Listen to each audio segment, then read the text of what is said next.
Good afternoon. मैं Amrish Kumar HBS education के माध्यम से। मेरे प्रिय दोस्तों, हमारा टॉपिक चल रहा था भारत का भूगोल, और भारत के भूगोल में जो सीरीज चल रही थी, जो हमारा नेक्स्ट टॉपिक स्टडी कराई थी भारत का उच्चावच। तो भारत के उच्चावच के बारे में बताया था। भारत के उच्चावच को कितने भागों में डिवाइडेशन किया गया है, जिसमें हमने बताया था उत्तर का जो हमारे मैदानी क्षेत्र, पठारी क्षेत्र, पहाड़ और पर्वत के बारे में। पर्वत कितने क्षेत्र में फैला हुआ है, पहाड़ कितने क्षेत्र में फैला हुआ है, और पठार कितने क्षेत्र में फैला हुआ है, और मैदान कितने क्षेत्र में फैला हुआ है। इसका स्ट्रक्चर कैसा है मैं आपको पहले बता चुका हूँ। क्लियर दोस्तों। और आगे ही टॉपिक स्टार्ट होता है भारत की भू आकृति। यहाँ से क्वेश्चन अमूमन पूछा ही जाता है, क्योंकि ये टॉपिक काफ़ी बड़ा भी है, विस्तृत है, और यहाँ से क्वेश्चन बनने की संभावना अधिक रहती हैं। क्योंकि भारत को कितने प्राकृतिक प्रदेशों में बांटा जाता है, एक क्वेश्चन ये बनता है जो काफ़ी बार रिपीट हुआ है, जो TGT, PGT और PCS और PCS मेंस से संबंधित क्वेश्चन आते हैं। क्लियर दोस्तों। तो ये टॉपिक चाहे आप TGT, PGT तैयारी कर रहे हो, चाहे RPSC, चाहे UPSC, अदर किसी भी एग्जाम की तैयारी कर रहे हो, यहाँ से ये क्वेश्चन आपको मिलेगा ही मिलेगा। क्लियर दोस्तों। तो ये भारत का भू आकृति प्रदेश। तो भारत का जो भू आकृति प्रदेश है उसको NCERT 6 में देखते हैं, या क्लास 9th की जो NCERT है उसमें दे रखा है, तो 6 भागों में विभाजित किया गया है। क्लियर दोस्तों। लेकिन इसको भारत को प्राकृतिक प्रदेश में 4 भागों में विभाजित किया गया है। आपको पता है, जैसे उत्तर का पर्वतीय प्रदेश, गंगा यमुना या ब्रह्मपुत्र का विशाल मैदान, समुद्र तटीय मैदान, और एक आता है प्रायद्वीपीय पठार या दक्षिण का पठार। क्लियर दोस्तों। तो इसके बारे में अध्ययन करेंगे। तो मैं आपको यही बताना चाहता हूँ कि जो भारत को जो भू आकृति प्रदेश, भारत भू आकृति प्रदेश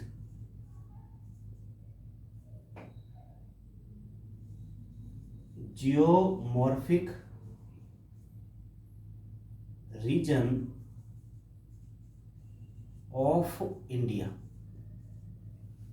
इसको जो डिवाइडेशन किया गया है वो 6 पार्टों में डिवाइडेशन किया गया है, यानी 6 भागों में इसे विभाजित किया गया है। क्लियर दोस्तों। लेकिन अगर प्राकृतिक प्रदेश की बात करें तो प्राकृतिक प्रदेश को 4 भागों में विभाजित किया गया है। 4 भागों में विभाजित किया गया है, जिसमें आपने पढ़ा है जैसे उत्तर का पर्वतीय प्रदेश, गंगा यमुना का बृहद मैदान, समुद्र तटीय मैदान और प्रायद्वीपीय पठार। क्लियर दोस्तों। तो यहाँ पर हम पढ़ेंगे जियोमॉर्फिक रीजन्स ऑफ इंडिया, जो 6 भागों में इसको विभाजित किया गया है। जिस तरह से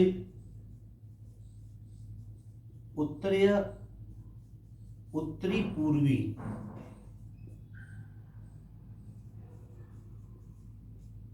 पर्वतीय प्रदेश,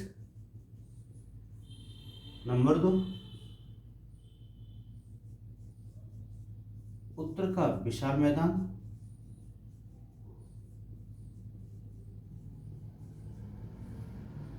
थर्ड पर आता है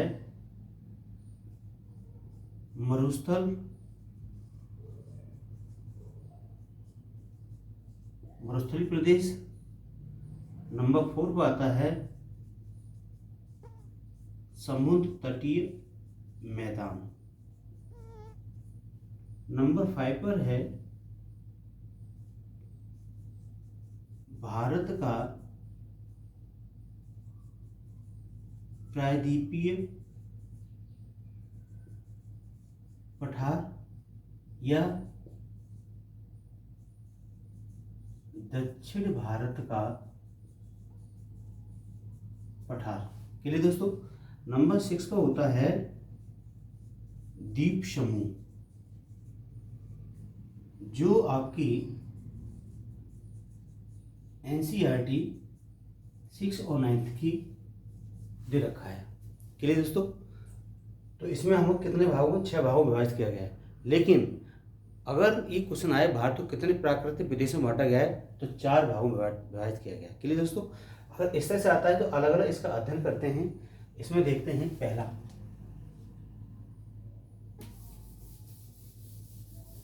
पहला है उत्तर का उत्तरीय पर्वतीय प्रदेश।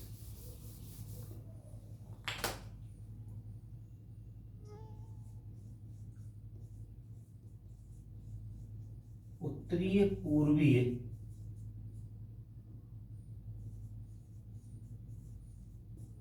पर्वतीय प्रदेश, ये कैसा है? नवीनतम है। क्लियर दोस्तों, उत्तरी और उत्तरी पूर्वी पर्वतीय प्रदेश। अब इसकी उत्पत्ति देखते हैं, यानी हिमालय। हिमालय का जो निर्माण हुआ, जो आपका नवीन महाकल्प या टर्सरी या तृतीय कल्प में हुआ। क्लियर दोस्तों, जो कि यहां पर यूरेशियन प्लेट, इसी को लॉरेशियन या अंगारा लैंड प्लेट के नाम से भी जाना जाता है। क्लियर, दूसरी प्लेट है इंडियन प्लेट या गोंडवाना प्लेट।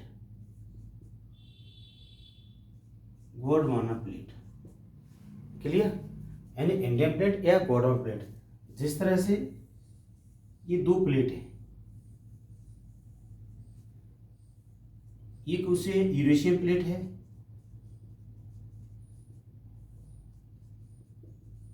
और ये वाली जो प्लेट है गोंडवाना प्लेट है। क्लियर, जब ये प्लेट मूव करती हैं और यहाँ पर एक सागर बह रहा है, इस सागर का नाम है टेथिस सागर। क्लियर, जब ये टेथिस सागर का जो मलबा क्या होगा? बलित होगा।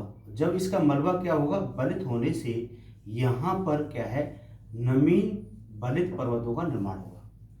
क्लियर, जिसे हम हिमालय कहते हैं। क्या कहते हैं? हिमालय। क्योंकि दोनों तरफ से क्या होता है? फोर्स लगता है, और फोर्स लगने से यहाँ से क्या है? टेथिस सागर से जो मलबा है, अवसाद है, वो निकल क्या है? ऊपर आता है, और इससे क्या है? नवीन बलित पर्वतों का निर्माण होता है। इसी को ही हम हिमालय पर्वत कहते हैं। क्लियर, अब इसके बाद जो आता है कि उत्तरी पर्वतीय प्रदेश को 2 भागों में विभाजित किया जाता है। उत्तरी पर्वतीय प्रदेश को 2 भागों में विभाजित किया जाता है। जिस तरह से 2 भागों में विभाजित किया जाता है, ट्रांस हिमालय या इसे कहते हैं पार हिमालय, या इसे कहते हैं बाही हिमालय। क्लियर, और ये वाला है आपका Himalaya. Clear, and trans Himalaya या पार हिमालय या बाही हिमालय, इसको 2 भागों में विभाजित कर दिया जाता है। ट्रांस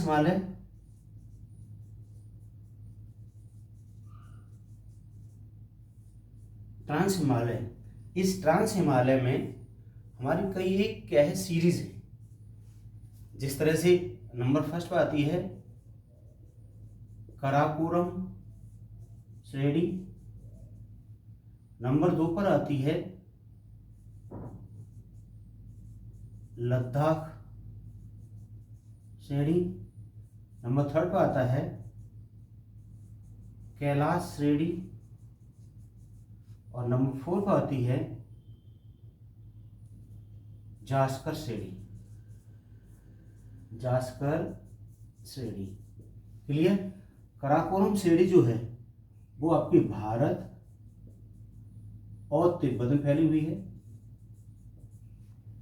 लद्दाख श्रेणी भारत में, कैलाश श्रेणी तिब्बत में स्थित है और जास्कर श्रेणी जो है आपकी भारत में स्थित है। क्लियर। यहां से क्रम से एक क्वेश्चन पूछता है कि पहली कौन श्रेणी है, काराकोरम, फिर लद्दाख, जास्कर, काराकोरम, लद्दाख, जास्कर, फिर आती पीर पंजाल। लेकिन ये कहाँ चली जाती है, तिब्बत में। जिस तरह से हम मैप में देख सकते हैं,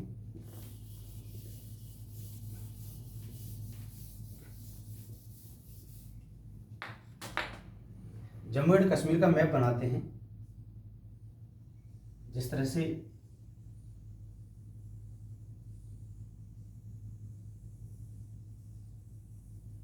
ये वाला क्षेत्र है और ये काराकोरम श्रेणी ये है, इस तरह से फैली हुई है। क्लियर।